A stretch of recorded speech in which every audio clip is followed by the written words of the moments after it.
Collector పై అనుచిత వ్యాఖ్యలు చేసిన కేటీఆర్ కు ప్రభుత్వ విప్ ఆది శ్రీనివాస్ కౌంటర్ ఇచ్చారు. కలెక్టర్ ను దూషించిన కేటీఆర్ పై ఐఏఎస్ల సంఘం కేసులు పెట్టాలని డిమాండ్ చేశారు.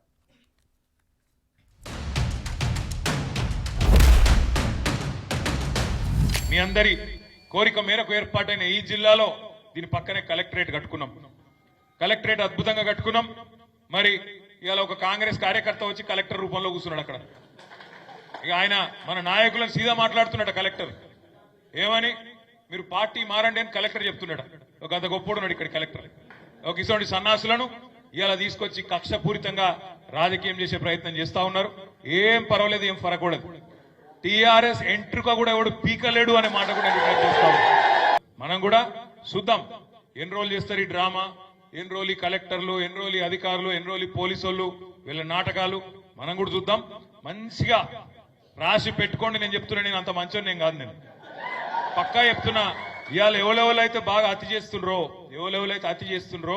ఎవరెవరైతే కాంగ్రెస్ కార్యకర్తల్లాగా ఓవర్ యాక్షన్ చేస్తుండ్రో వాళ్ళకి నేను చెప్తున్నా, దీనికి వడ్డీతో సహా ఇచ్చే బాధ్యత నాది, నేనే తీసుకుంటా. కేటీఆర్ గారు ప్రెస్టేషన్లో ఏమేం మాట్లాడుతున్నదో అర్థం కాని పరిస్థితులలో అధికారం పోయినప్పటికీ అహంకారం తగ్గకుండా ముఖ్యమంత్రి నుంచి కలెక్టర్ వరకు ఇష్టానుసారంగా మాట్లాడేటువంటి మాటలు చూస్తుంటే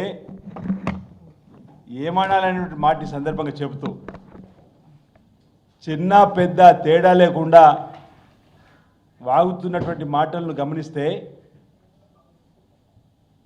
కలెక్టర్ను పట్టుకొని కాంగ్రెస్ కార్యకర్త అనేటువంటి సంబోధన,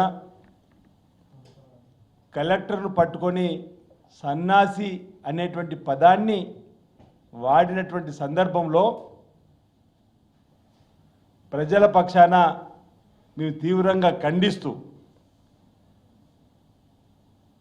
అధికారులను తిట్టడమే కాదు, బెదిరించడం కూడా చేసేటువంటి కార్యక్రమం మొదలుపెట్టి అధికారంలోకి వస్తే వడ్డీతో సహా లెక్క తేలుస్తామని చెప్పని భయపెట్టేటువంటి కార్యక్రమం చేస్తున్నటువంటి కేటీఆర్ ఏమనాలనేటువంటి మాటని సందర్భంగా ప్రజలందరూ కూడా గమనించాలని మాట ఈ సందర్భంగా కోరుతూ